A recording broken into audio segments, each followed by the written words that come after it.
Buenas noches, compañeros. El día de hoy vamos a analizar la Revolución Mexicana. Este es un proceso histórico que, dependiendo la fuente que consulten, puede durar de 1910 a 1917 o de 1910 a 1920. Para entender la revolución hay que identificar sus causas, y son tres. La primera, la desigualdad social durante el Porfiriato. En 1910, la desigualdad alcanzó su punto más alto. De los 13.5 millones de habitantes que existían en nuestro país, más del 80% vivía en situación de pobreza. Y el 82.1% de esa población no sabía leer ni escribir. Causa número 2. El problema agrario. Recordemos que la Revolución Mexicana es una revolución agraria, es una revolución del campo. Y esto nos hace referencia a que miles y cientos de miles de campesinos se levantaron en armas en 1910 para responder a esta deuda histórica que tiene el gobierno mexicano con campesinos e indígenas. Para 1911, el monopolio de inversionistas extranjeros y nacionales con respecto a la tierra en México era de 3.400 millones de pesos. El 82% de las propiedades en el campo tenían algún tipo de relación con las haciendas. Y no olvidemos el trabajo acasillado de los peones, que fue un catalizador para el levantamiento armado. La tercera causa, el monopolio del poder político. Durante 35 años, Porfirio Díaz se asentó en el poder. Todo esto gracias a su política de pan o palo. Si estabas con él, recibías pan. Si estabas en su contra, recibías palo. Por ello, Porfirio Díaz se rodeó de una camarilla de científicos o asesores leales que se encargaban de los asuntos políticos, legales, económicos, culturales y sociales. Dentro de ellos, el más relevante es José Yepes Limantur, responsable del crecimiento económico que es innegable en el Porfiriato. Uno de los movimientos precursores de la Revolución Mexicana es el movimiento magonista, encabezado por los hermanos Enrique, Ricardo y Jesús Flores Magón, todos ellos originarios de Oaxaca, y que en su adolescencia llegarán a la Ciudad de México. Estando en la preparatoria, alzaron por primera vez la voz en contra del régimen de Díaz en 1892, con la consigna "Muere el presidente tirano". Jesús incitó a sus hermanos en el periodismo de oposición y juntos fundaron el periódico Regeneración, que salió a la luz por primera vez el 7 de agosto de 1900 y que dejaría de publicarse en 1918. Las críticas a Porfirio Díaz fueron subiendo de tono, lo que ocasionó que los Flores Magón fueran encarcelados innumerables ocasiones. Ricardo y Enrique, cuando regresaron del encarcelamiento, reanudaron su actividad periodística, pero en esta ocasión a través de otras publicaciones como El Hijo del Ahuizote, que también sería una crítica en contra del régimen de Díaz. Uno de los puntos más relevantes se da el 5 de febrero de 1903, en pleno aniversario de la Constitución de 1857. A las afueras del edificio que ocupaba el diario Regeneración, se colocó un enorme moño en señal de luto y una pancarta con la leyenda "La Constitución ha muerto", haciendo referencia al ultraje de Porfirio Díaz con respecto a la Constitución del 57. Una vez más, Díaz va a recurrir al encarcelamiento, y el silencio de los Flores Magón se rompería en noviembre de 1904, pero ahora desde Estados Unidos. Ahí se va una vez más a editar el periódico Regeneración. Y es que Regeneración se convirtió en un dolor de cabeza, no solo para el régimen porfirista, sino también para los que siguieron. Por ejemplo, en el gobierno de Madero, en mayo de 1912, el mismísimo Madero insistía en hacer desaparecer ese periódico. Una vez que Porfirio Díaz se exilia del país, los hermanos volverían a México. Jesús habría de participar como secretario de gobernación del régimen maderista, pero una vez asesinado Madero, regresarán al exilio, solo para que después de la muerte de Carranza regresen una vez más a México. Desafortunadamente, el 21 de noviembre de 1922, se encontró el cuerpo sin vida de Ricardo Flores Magón en una celda del fuerte Leavenworth en Kansas, Estados Unidos. Esto se debe principalmente a la postura política que compartían los hermanos Flores Magón, el anarquismo o anarcosindicalismo, que ellos definirían como un sistema basado en la ciencia que enseña que todos somos iguales y por lo mismo nadie tiene el derecho de hacer que los demás lo obedezcan, ni nadie tiene la obligación de obedecer. Y esto no es libertinaje, es justicia, en palabra de los hermanos Flores Magón. Ellos serían los precursores de la Revolución Mexicana. La revolución comenzará entonces en 1910 y un primer episodio de violencia es el de los hermanos Cerdán, Aquiles, Máximo, Carmen y Natalia. Se dice que por las noches Carmen salía en secreto y pegaba en las paredes de las casas letreros en contra de Porfirio Díaz. También se dice que los hermanos Aquiles y Máximo habían acumulado armas y municiones para apoyar el movimiento armado. De esto se enterará el gobernador de Puebla y el 18 de noviembre de 1910 enviará al jefe de la policía a tomarlos como prisioneros. Esto desembocará en un conflicto armado, en el cual Aquiles y Máximo cayeron muertos y se convertirán en los primeros mártires de la revolución. Su hermana Carmen Cerdán escribirá con el seudónimo Marcos Serratos para continuar con la difusión de las ideas libertarias. Como ya lo habíamos mencionado, la Revolución Mexicana iniciará en 1910 con el Plan de San Luis. Pero hablemos primero de quién es el dirigente del Plan de San Luis. Ese será Francisco I. Madero, que nació en Parras de la Fuente, Coahuila. Fue un hijo de una acaudalada familia de agricultores. Estudió en los Estados Unidos y Francia. Para el año 1908 publicó su libro La sucesión presidencial en 1910. Se lanzaría como candidato a la presidencia de la República en ese mismo año por el partido antirreeleccionista. Desafortunadamente, no podrá ganar las elecciones y Porfirio Díaz, en respuesta a su enfrentamiento, lo enviará preso a San Luis Potosí. Francisco I. Madero escapará de la prisión de San Luis Potosí vestido de mecánico y en Estados Unidos proclamará el 6 de noviembre de 1910 el Plan de San Luis. La fecha para dar inicio al levantamiento fue designada para el 20 de noviembre de 1910 a las 6 de la tarde. Madero entonces comenzó a crecer y personalidades como los hermanos Aquiles Cerdán, posteriormente Pascual Orozco y Francisco Villa se unirán al Plan de San Luis.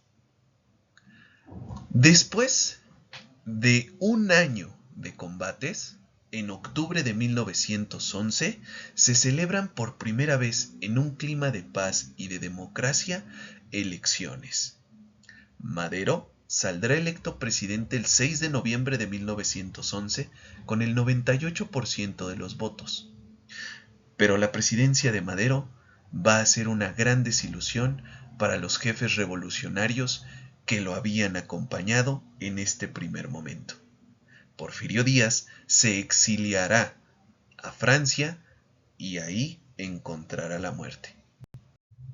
El gobierno de Madero se enfrentará a diversos obstáculos. Desafortunadamente, el tiempo y la paciencia no jugarán a favor del gobierno maderista.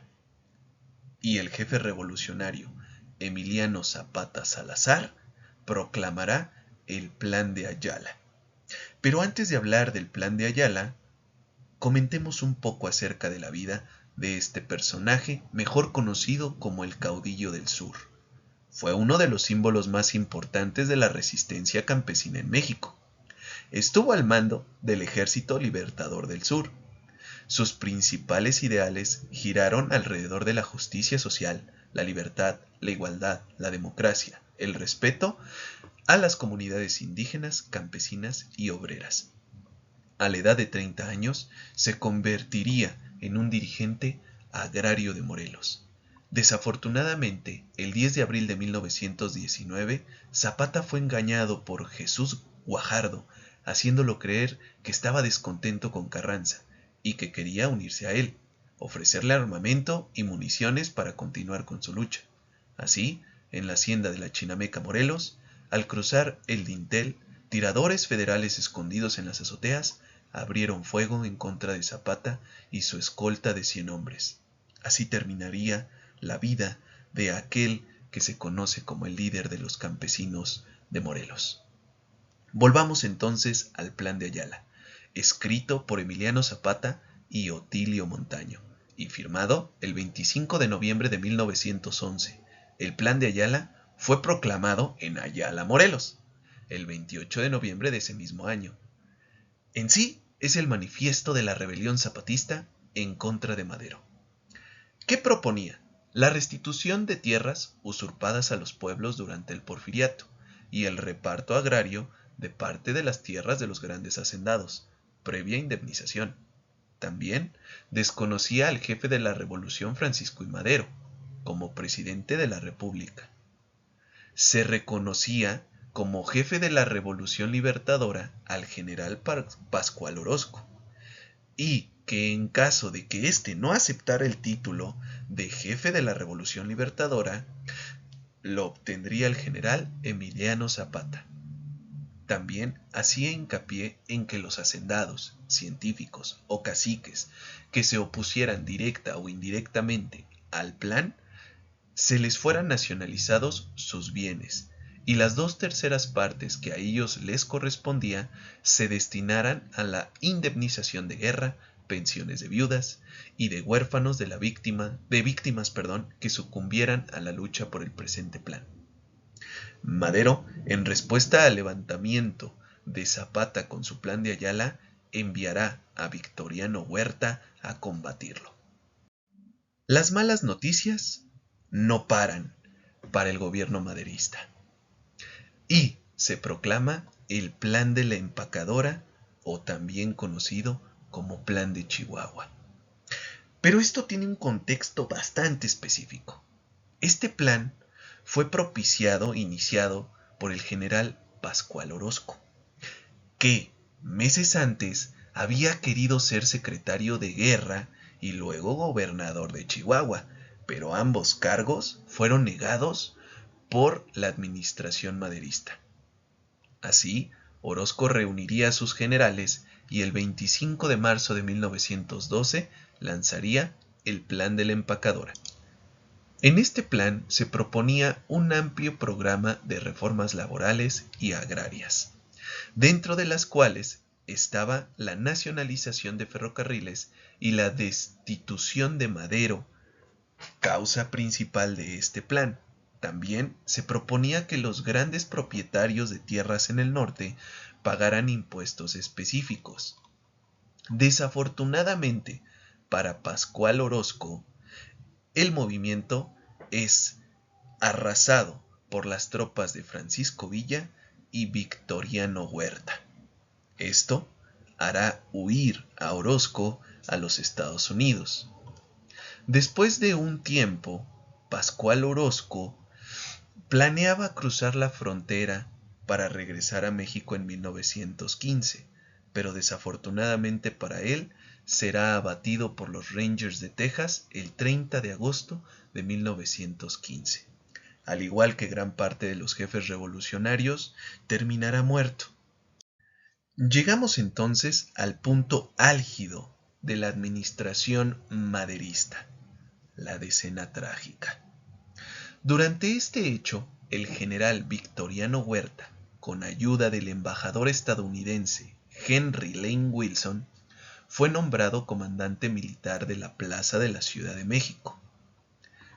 Pero también fue convencido por los generales Manuel Mondragón, Bernardo Reyes y Félix Díaz para traicionar a Madero. Este acto de traición se conoce como el Pacto de la Ciudadela o Pacto de la Embajada. Madero, enterado de este movimiento artero en su contra, marchará el 9 de febrero de 1913 del castillo de Chapultepec a Palacio Nacional, escoltado por los cadetes del Colegio Militar. Esto supondrá el inicio del golpe de Estado que se conoce como Escena Trágica. Cuando llega a Palacio Nacional, Madero es tomado como prisionero. Orientado y convencido de que si presentaba su renuncia se le respetaría la vida, realiza este acto.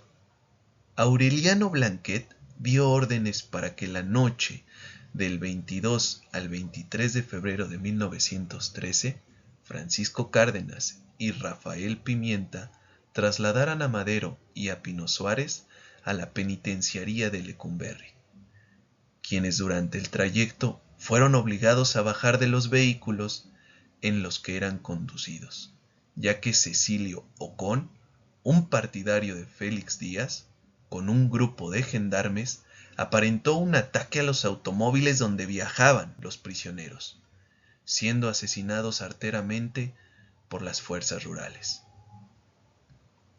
Es importante resaltar que aunque el gobierno de Madero solo duró 15 meses, es decir, este gobierno del personaje conocido como el apóstol de la democracia Francisco I. Madero, se esforzó por respetar la libertad de prensa e impulsar la renovación de la política mexicana. También aprobó el derecho a la huelga y legalizó la libertad sindical.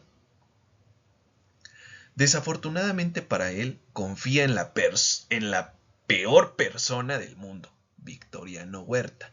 Este personaje nació en Jalisco el 23 de marzo de 1845 y el gobierno que él comandó después de asesinar a Francisco I. Madero en febrero de 1913 se caracterizó por ser uno de los periodos más sangrientos de la Revolución y de la historia de México.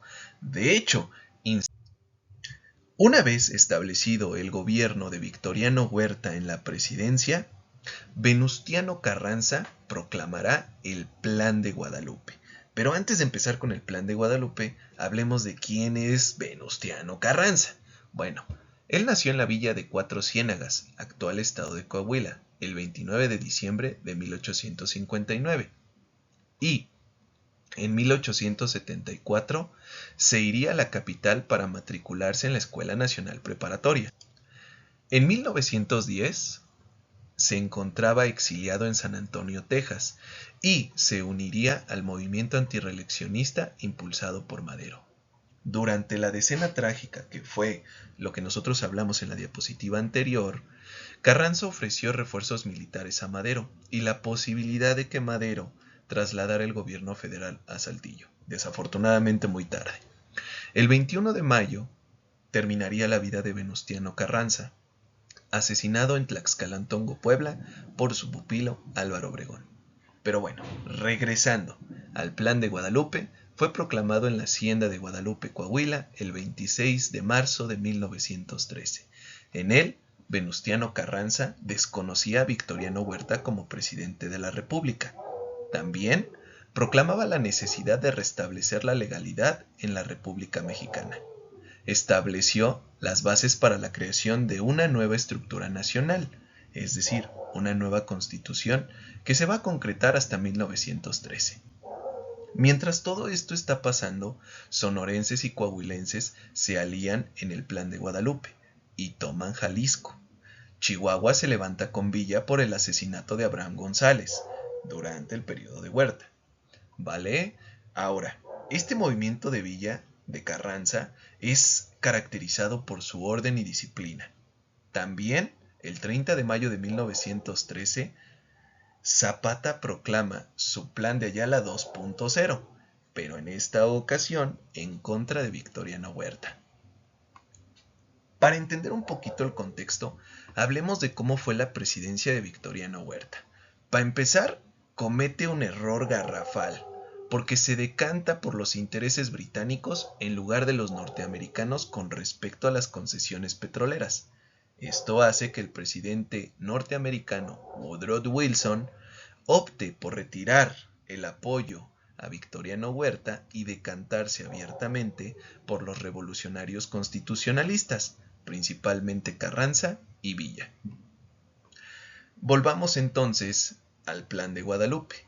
Carranza va a lograr unificar a las partidas rebeldes y establecer la organización de lo que en un futuro sería el ejército constitucionalista, el propio Carranza como jefe de dicho ejército. Ahora, para complicar las cosas con el gobierno de Victoriano Huerta, el 21 de abril de 1914, marines estadounidenses toman el puerto de Veracruz, porque supuestamente se había secuestrado un buque norteamericano en Tampico. Tras los actos iniciados por los norteamericanos y sufrida la derrota de las fuerzas federales en Zacatecas a manos de Pancho Villa, al presidente Huerta no le queda otra más que renunciar al cargo de presidente. Y así iniciaría su exilio, que primero lo llevaría a Londres y posteriormente a España. Ahora, todavía, después de que las fuerzas villistas, carrancistas y zapatistas se están levantando en armas, aparece otro personaje fundamental, Felipe Ángeles. Pero Felipe Ángeles se unirá con Francisco Villa. ¿Por qué es importante este personaje y por qué es necesario hablar de esto? Porque la unión entre Villa y Felipe Ángeles permitirá que los Estados Unidos abran el mercado de armas a los revolucionarios del norte que van marchando al centro para derrocar a Victoriano Huerta. Finalmente, Huerta va a renunciar el 3 de agosto de 1914 en Teoloyucan ante las tropas constitucionalistas y Álvaro Obregón, mano derecha de Venustiano Carranza, entrará a la Ciudad de México el 20 de agosto de 1914, año y medio después de luchar contra Victoriano Huerta. Y llegamos entonces a uno de los episodios más violentos de la Revolución Mexicana y más incomprendidos para cualquier historiador también, que sería la Convención de Aguascalientes. Pero antes de entrarle a la Convención de Aguascalientes, vamos a hablar de un señorón de la Revolución Mexicana, que será Francisco Villa. Francisco Villa, cuyo nombre real es Doroteo Arango Arámbula, nació el 5 de junio de 1878 en La Coyotada, municipio de San Juan del Río, Durango. En la hacienda que trabajaba junto con toda su familia, el más joven de la familia López Negrete intentó deshonrar a su hermana, por lo cual Pancho Villa le disparó en defensa de su hermana. Eso va a provocar que inicie su vida como forajido. Pero en 1910, digamos que hay como un cambio en Villa, ¿no? Pasa de ser forajido a ser un revolucionario. Y va a iniciar esta vida de revolucionario uniéndose a las filas maderistas. Durante el gobierno maderista fue encarcelado, imagínense, en la prisión militar de Santiago Tlatelolco por insubordinación. Tras la muerte de Francisco I. Madero, se uniría a las tropas constitucionalistas de Venustiano Carranza. Su participación fue decisiva, como ya lo comentamos en la diapositiva anterior, para que el general Victoriano Huerta fuera derrotado. También fue comandante de uno de los ejércitos más icónicos de la Revolución Mexicana, la División del Norte, uno de los cuerpos con mayor fama en la historia de la Revolución.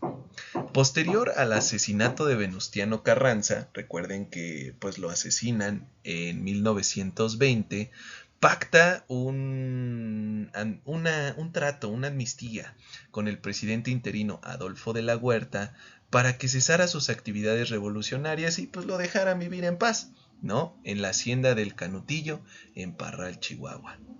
Desafortunadamente, Villa es un personaje que no sabe callarse las cosas y concede una entrevista. En esa entrevista le preguntan que si fuera necesario y que si el pueblo mexicano lo necesitara una vez más se levantaría en armas, y Villa dice pues sí, esa será razón más que suficiente para que el 20 de julio de 1923 sea asesinado en Hidalgo del Parral, Chihuahua. Ahora sí, comencemos entonces con la Convención de Aguascalientes tal cual. Bueno, esta convención se hizo para evitar un futuro enfrentamiento entre el ejército constitucionalista y la división del norte de ese entonces. Era básicamente una reunión de jefes militares. ¿Qué se quería acordar en esta reunión de jefes militares? Nombrar al jefe de la Revolución Mexicana y que encabezaría la reconstrucción del país. Bueno, comencemos entonces. Esta convención es llevada a cabo el 3 de octubre de 1914, en donde se ratifica como jefe del movimiento constitucionalista a Carranza. El 30 de octubre de ese mismo año, los constitucionalistas van a confrontarse realmente contra villistas y zapatistas que no estaban muy de acuerdo con el nombramiento de Carranza. El 24 de noviembre de 1914, Zapata ocupa la capital del país. Aquí ya empieza un proceso bastante interesante en la Revolución Mexicana, ya que Zapata y Villa deciden controlar gran parte del país, y Venustiano Carranza inteligentemente decide irse a Veracruz. ¿Veracruz por qué? Porque pues es el puerto comercial más importante de México para la época. También es un centro de entrada y salida de mercancías y pues también planteaba el constante flujo de armas para abastecer a su ejército.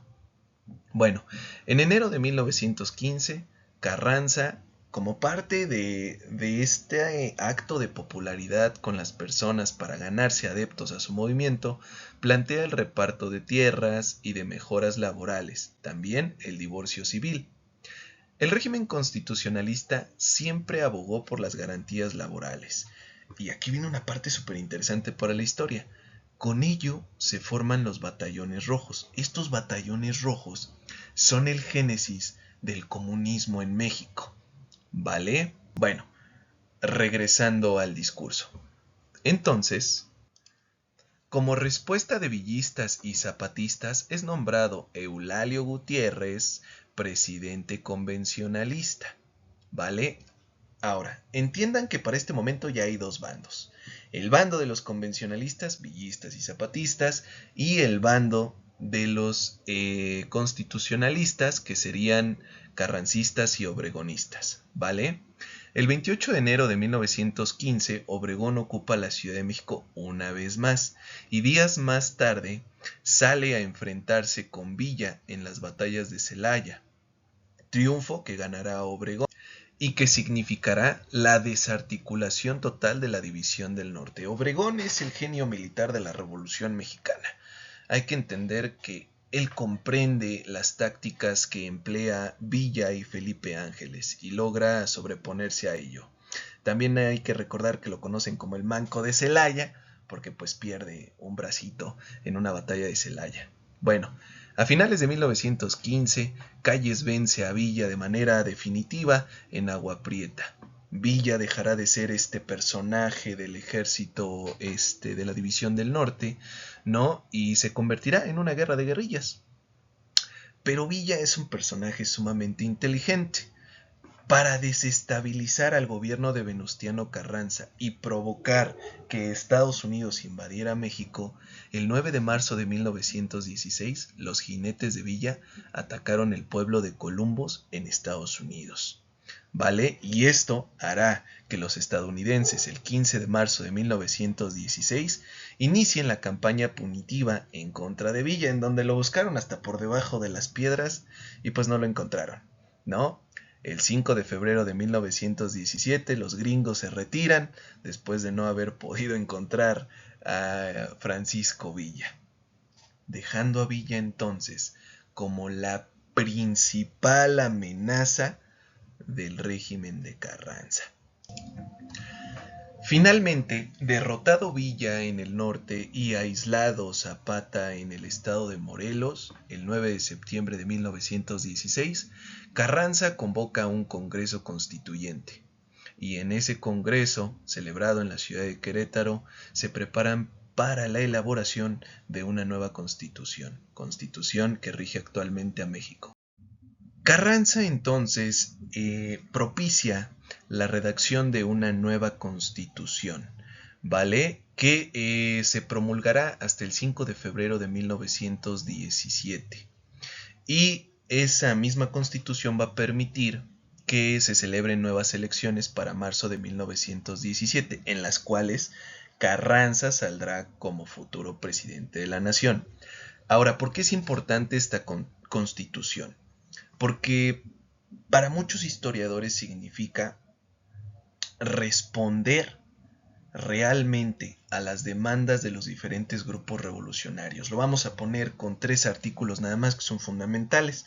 El artículo 3 constitucional, que nos habla de la educación laica y gratuita para las y los mexicanos, un derecho fundamental, porque recordemos que más del 80% de los mexicanos en el régimen de Díaz no sabían leer ni escribir.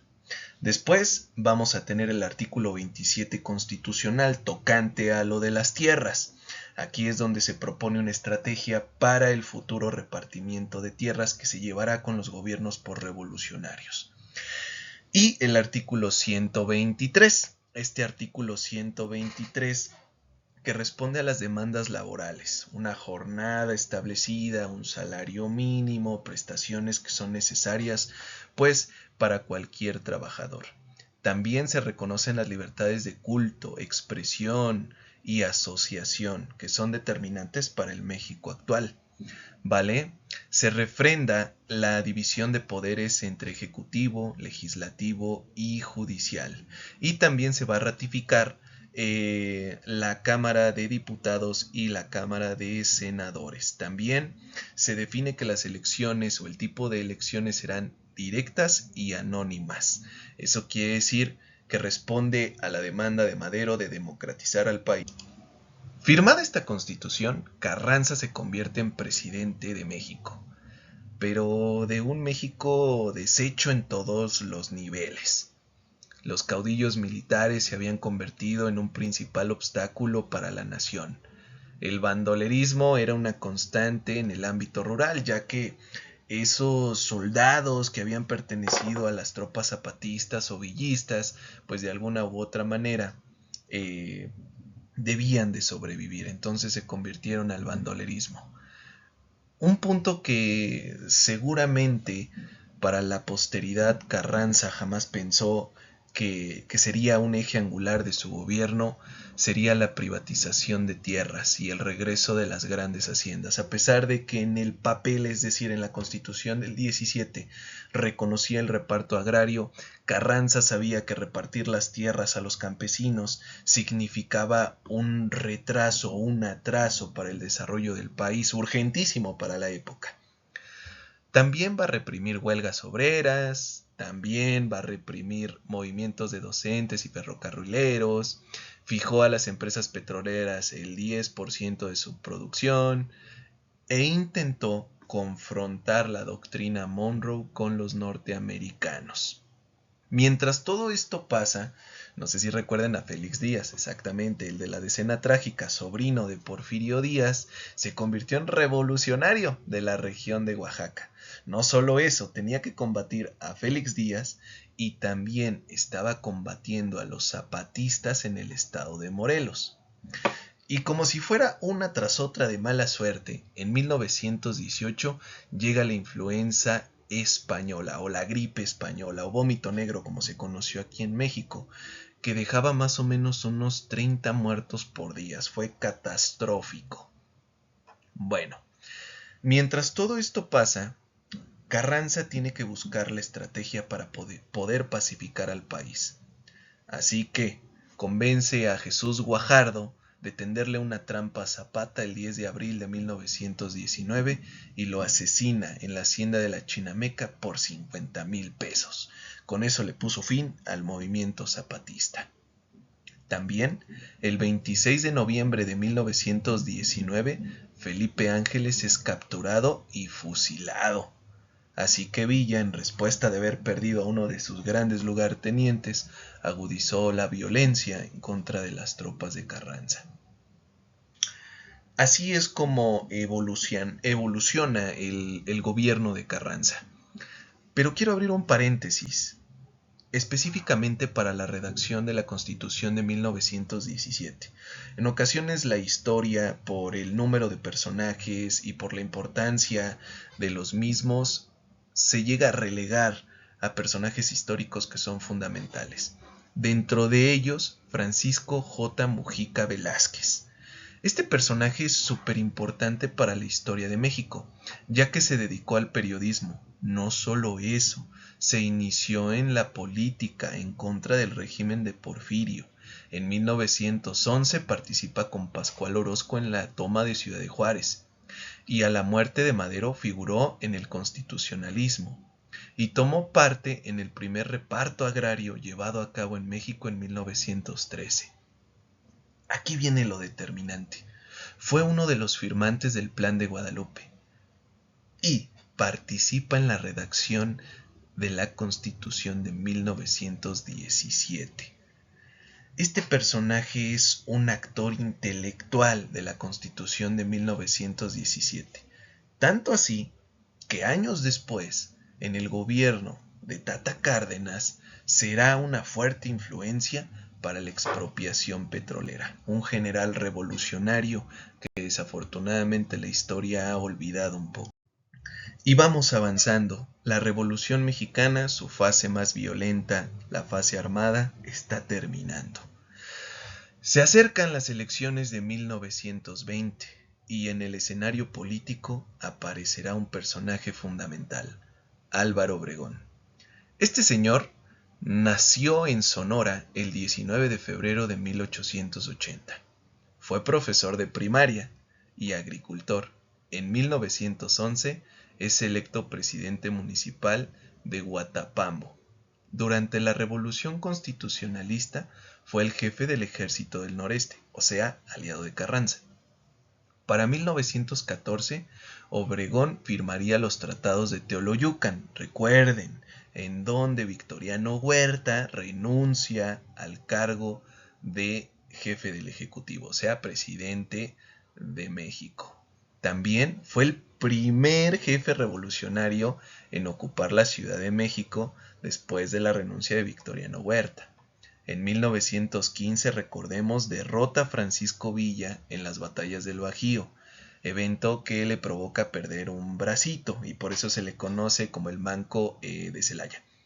Obregón es importante en la reconstrucción del país porque más adelante será presidente y atenderá las necesidades de educación pública, de deuda externa y repartición de las tierras. ¿Vale? Pero bueno, hasta ahí dejamos la historia de Obregón porque más adelante las vamos a contar. Así que, el 1 de junio de 1919, Obregón lanza su candidatura a la presidencia, con claros tintes eclesiásticos, extranjeros y obreros. Y Pablo González es definido como su adversario. Pero aquí viene la parte importante de la historia. Aparece un señor desconocido para ese momento, Ignacio Bonillas, pero que era apadrinado de Venustiano Carranza. Recordemos que en la Constitución existe algo así como un maestro-alumno. Y lo ponemos en orden. Venustiano Carranza era el maestro de Álvaro Obregón, ¿vale? Así que cuando Álvaro Obregón se da cuenta de que Carranza no lo va a apoyar en su carrera a la presidencia y que está apoyando a Ignacio Bonillas, rompe para siempre con él. Álvaro Obregón a su vez es maestro de otro personaje, Plutarco Elías Calles, que es fundamental para el plan de Agua Prieta o el fin de la Revolución Armada. Y comenzamos con esto. El 23 de abril de 1920, en la ciudad de Agua Prieta, Sonora, se proclama el plan. un manifiesto redactado a finales de la Revolución Mexicana contra el entonces presidente Venustiano Carranza. Recordemos que Obregón estaba enojado porque Venustiano Carranza no lo apoyó, ¿vale? Este plan fue redactado por Plutarco Elías Calles, por así decirlo, alumno de Álvaro Obregón, ¿vale? El objetivo del plan de Agua Prieta era consolidar la oposición contra el gobierno de Carranza, para derrocarlo y posteriormente conformar a través del ejército constitucionalista liberal un mando único, y este mando único estuviera a cargo de Adolfo de la Huerta. Recordemos que en la Revolución Mexicana hay dos Huerta, ¿no? Victoriano Huerta, que sería como el malo, y Adolfo de la Huerta, que sería como el no tan malo.